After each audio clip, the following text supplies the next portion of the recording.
Assalamualaikum warahmatullahi wabarakatuh. Alhamdulillahilladzi hadana li hadza wa ma kunna linahtadiya laula an hadanallah. Asyhadu an la ilaha illallah wa la syarika lah wa asyhadu anna Muhammadan abduhu wa rasuluh. Allahumma shalli wa sallim wa barik alaihi wa ala alihi wa ashabihi ajma'in wa man tabi'ahum bi ihsanin ila yaumiddin. Qala Allah Ta'ala, a'udzu billahi minasyaitonir rajim. Ya ayyuhalladzina amanu taqullaha wa kunu ma'as shadiqin.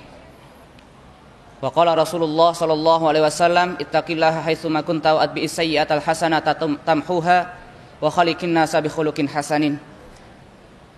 Hadirin wal hadirat, Bapak Ibu yang dirahmati oleh Allah Ta'ala, alhamdulillah kami memuji kepada Allah atas kesempatan yang Allah berikan untuk berjumpa dengan saudara-saudara di sini.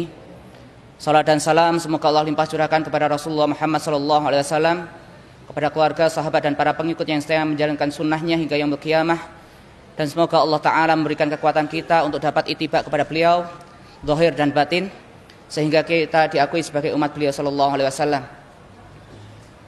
Terima kasih kami ucapkan kepada Ustadz Al-Fadhil Khalid Basalamah yang telah memberikan kesempatan kami untuk berbicara di depan.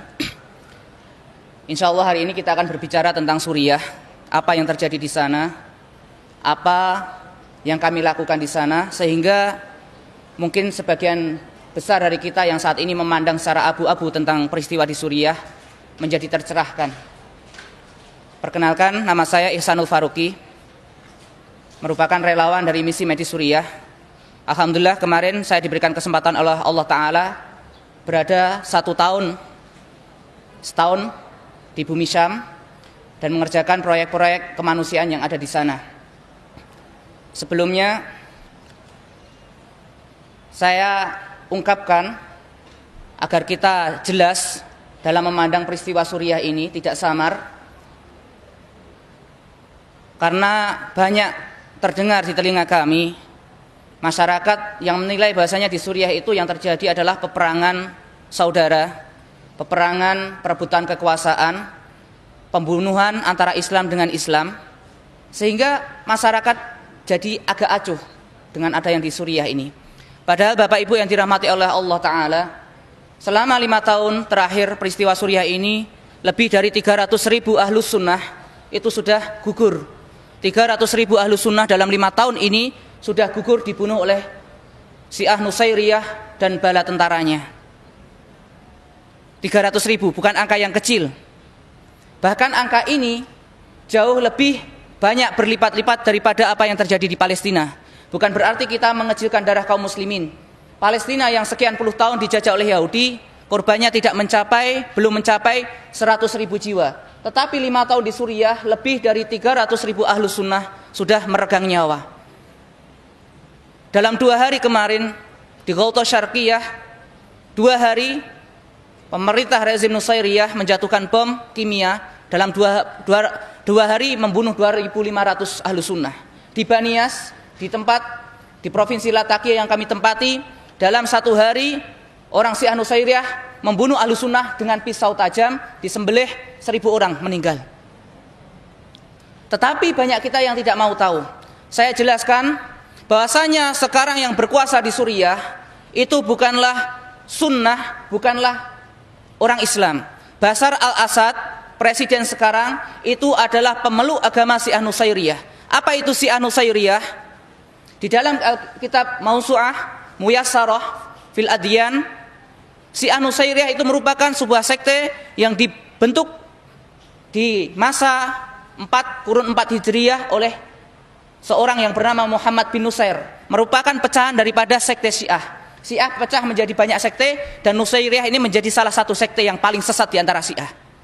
Maka dikatakan Ibnu Taimiyah rahimahullah ta'ala dalam kitab yang sama, bahkan mereka Syiah Nusairiyah lebih kafir daripada Yahudi dan Nasrani, karena mereka meyakini dalam akidahnya bahwasanya Allah itu adalah Ali dan Ali adalah Allah. Mereka tidak meyakini sholat, tidak meyakini zakat, tidak meyakini haji. Mereka punya syariat sendiri. Dan saat ini mereka lah yang berkuasa di Suriah. Dan sebelumnya Bapak Ibu yang dirahmati oleh Allah Ta'ala, peristiwa Suriah ini bukan hanya terjadi 5 tahun terakhir. Di awal tahun 80, bapaknya Bashar al-Assad, Hafiz al-Assad, laknatullah alaihi fi qabri, semoga Allah melaknatnya di dalam kuburnya, telah membantai ahlu sunnah dalam 1 bulan lebih dari 40.000 di provinsi Hama. Dan kenapa kita harus peduli terhadap Suriah? Terhadap Suriah, saya akan katakan ini sesuai dengan, saya akan berikan sabda-sabda Rasulullah SAW yang berkaitan tentang Suriah ini. Kenapa kita harus peduli? Rasulullah SAW bersabda, "Idza fasada ahlus Syami fala khaira fikum." Jika penduduk Syam itu rusak, maka tidak ada kebaikan untuk kalian. Itu menjadi barometer. Ketika ahlus Syam, di mana Suriah di dalamnya itu rusak, maka tidak ada kebaikan untuk kalian. Kalian semua orang muslimin. Dan hari ini kita tahu Bapak Ibu, kita berada di zaman fitnah, di akhir ujung dunia, di mana tanda-tanda kiamat sudah hadir, di mana maksiat merajalela. Dan tahukah Bapak Ibu, ketika maksiat merajalela, di manakah patokan iman itu berada?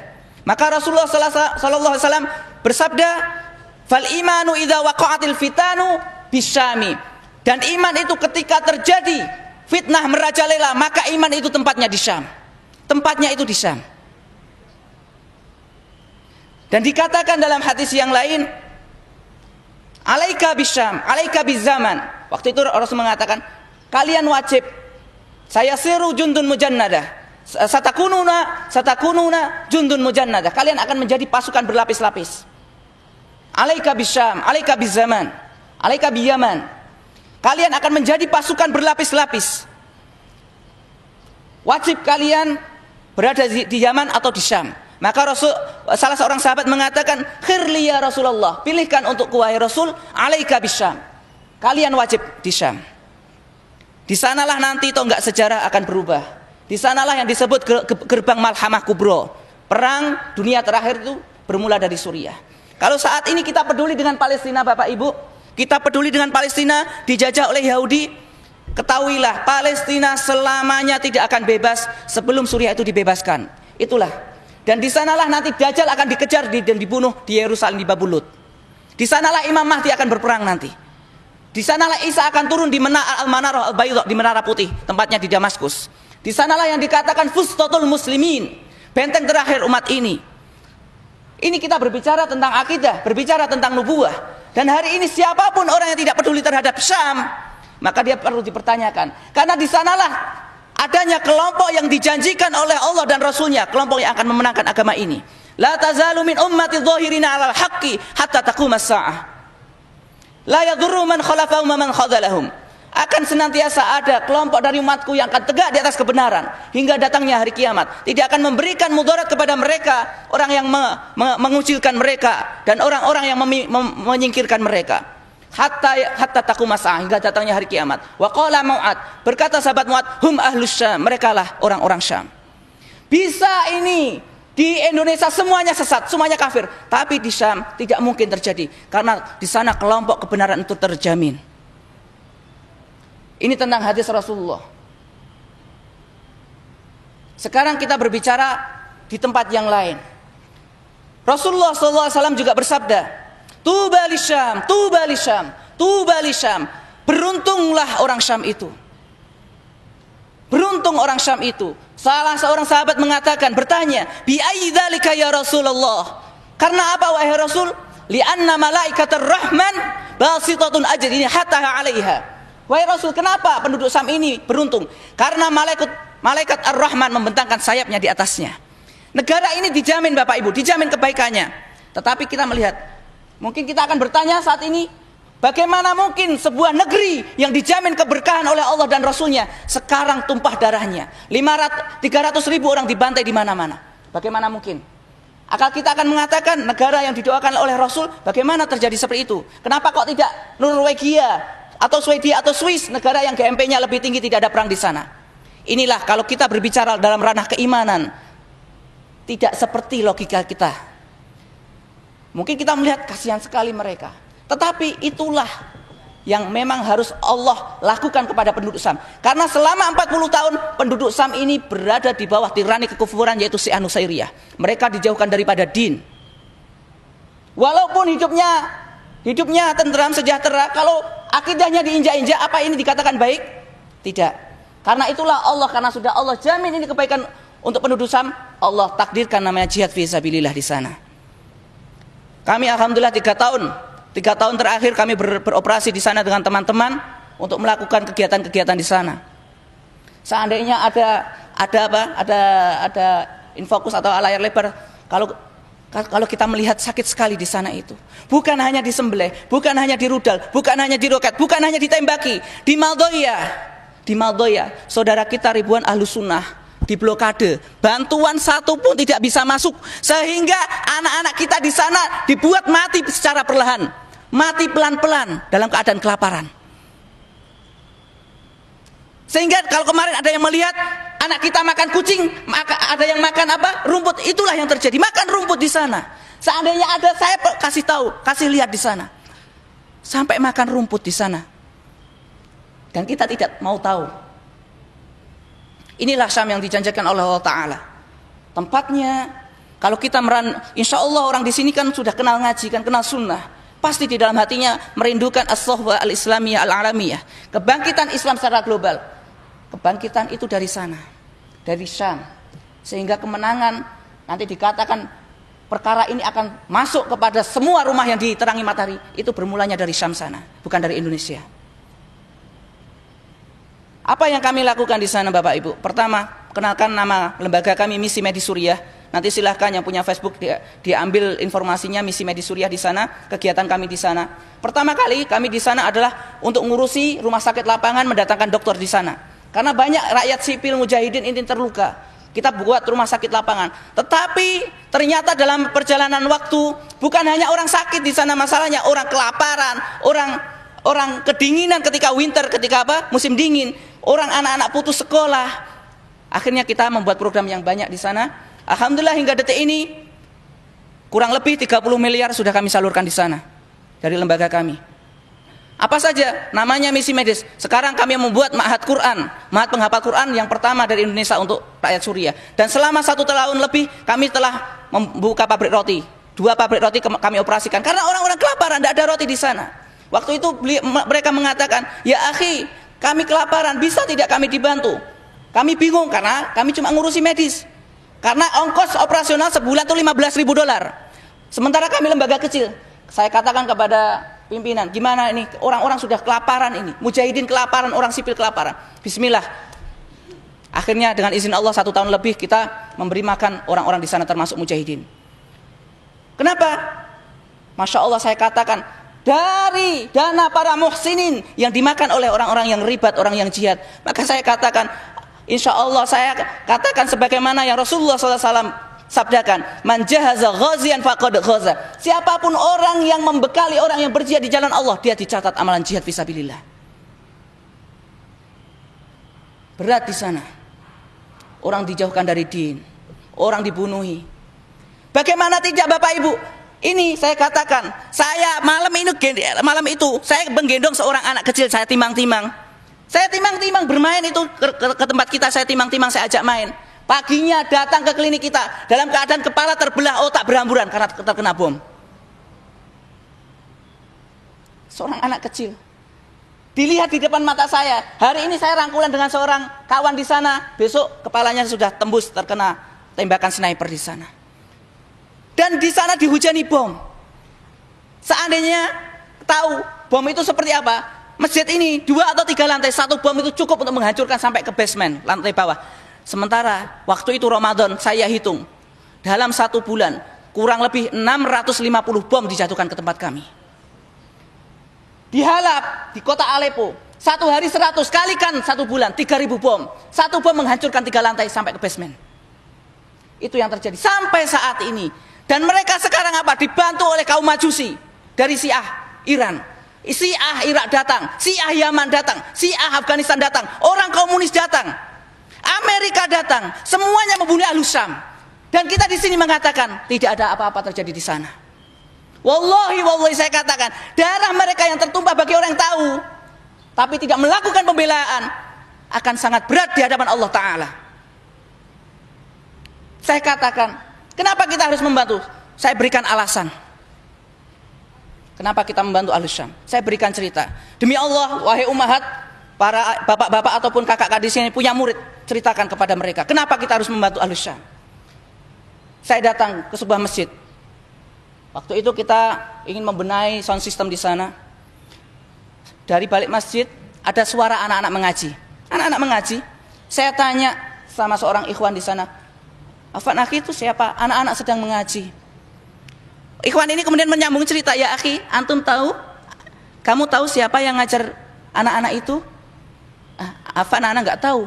Itu seorang ummahat, seorang ibu yang suaminya di awal medan jihad syahid. Dan kemarin baru saja anaknya usia 14 tahun berangkat ke medan jihad.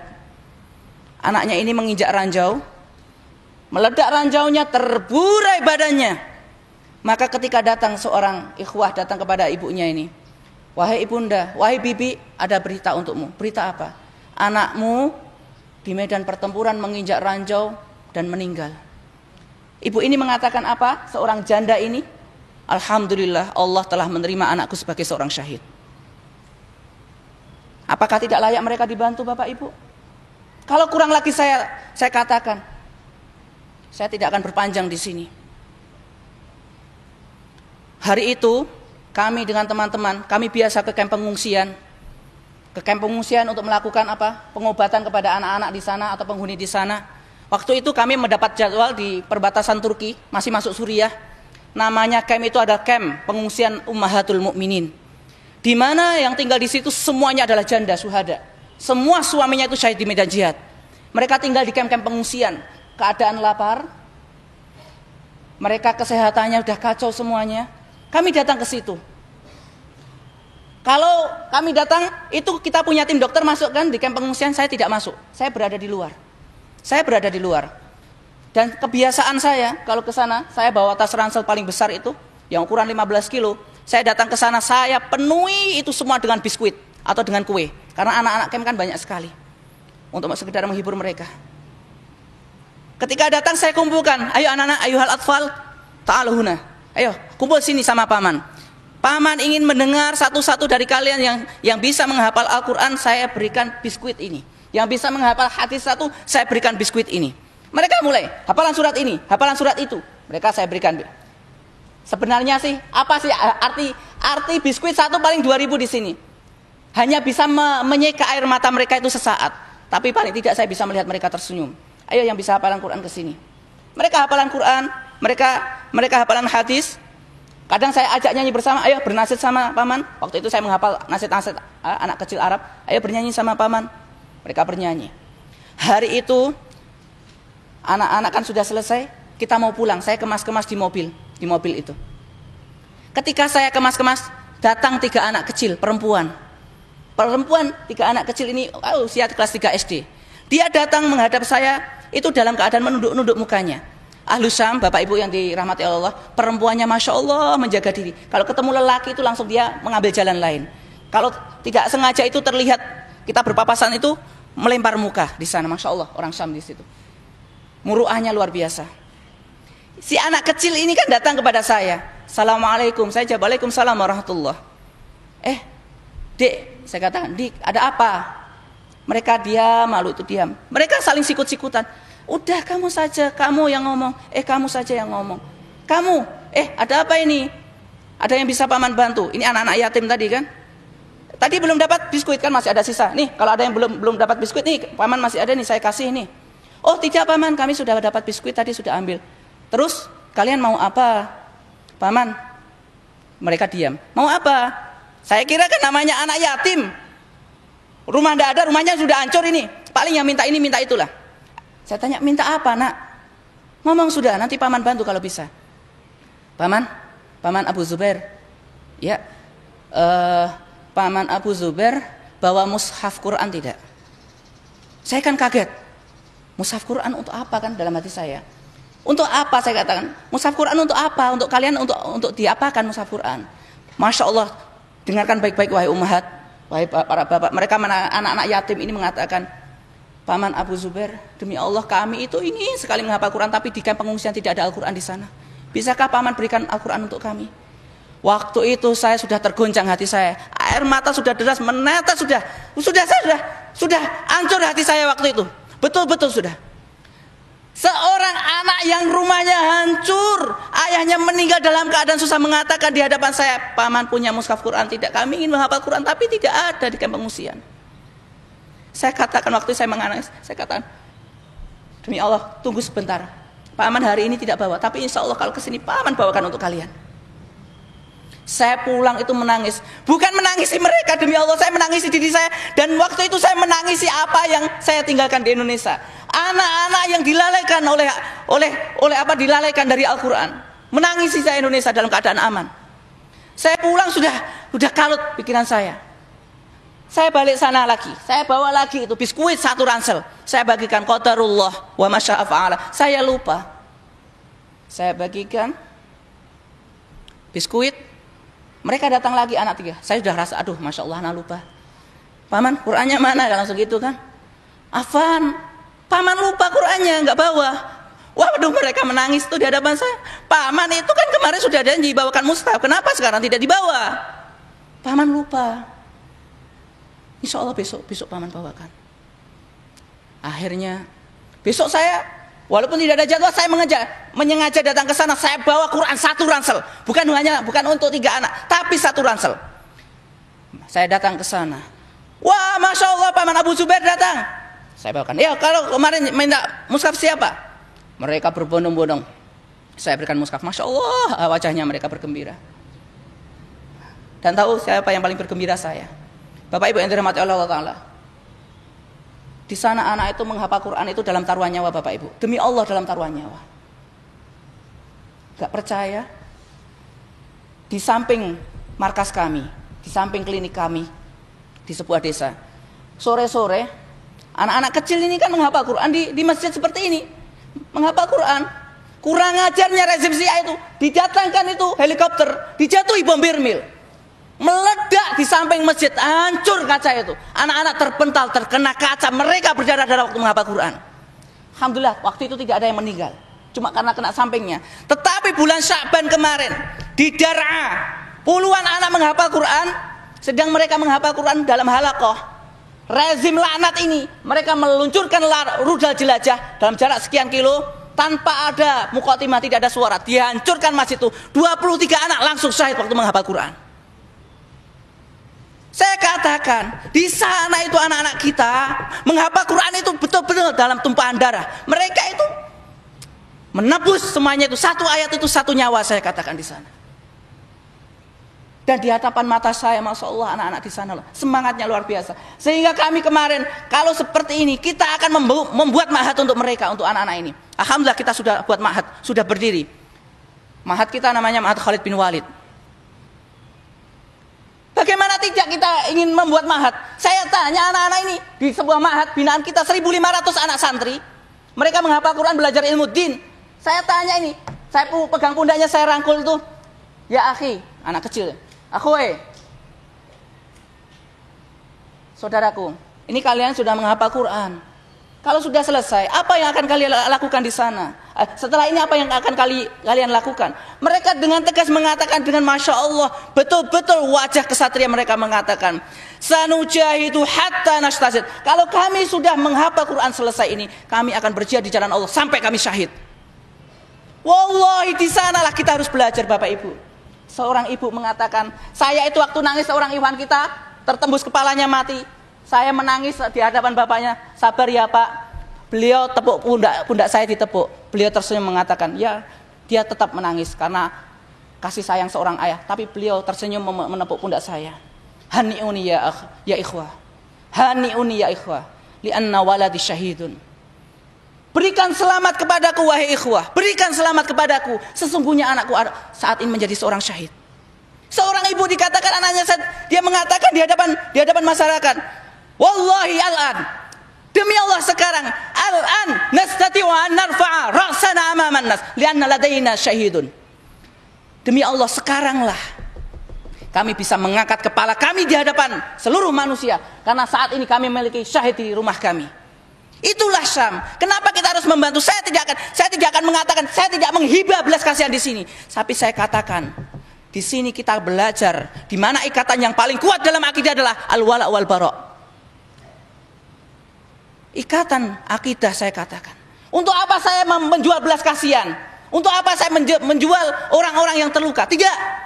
Karena saya berbicara bukan di hadapan orang komunis, bukan di hadapan orang ateis. Karena untuk Suriah cukup menjadi manusia untuk kasihan itu. Jadi orang ateis saja cukup kasihan kalau dia masih manusia.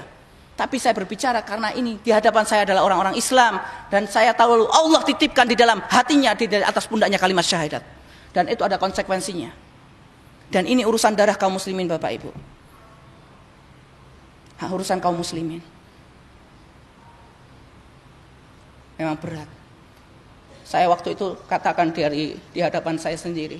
Wallahi demi Allah, seandainya saya melihat itu semua dan seandainya saya berpangku tangan tidak bisa membantu mereka, demi Allah ya Allah, saya minta dicabut hari ini nyawa saya, karena saya akan berat bertanggung jawab di hadapan Allah Ta'ala. Karena ini hujah darah kaum muslimin, hujah darah. Kita akan menjadi pembunuh yang senyap karena kita tidak mau bergerak. Seperti yang mereka katakan, suku tukum qatalana wa yaqtuluna, diamnya kalian telah membunuh dan akan terus membunuh kami. Saya katakan dengan teman-teman, kalau kita sudah tidak bisa lagi ini untuk berbuat kepada mereka, lebih baik hari ini kita mati kita mati saja hari ini, karena akan berat kita menjawab di hadapan Allah Ta'ala. Hari ini kita bisa duduk dengan saudara kita makan enak, di sana darah mengalir terus menerus. 300.000 hadirin, orang dibantai di sana, dibuat kelaparan.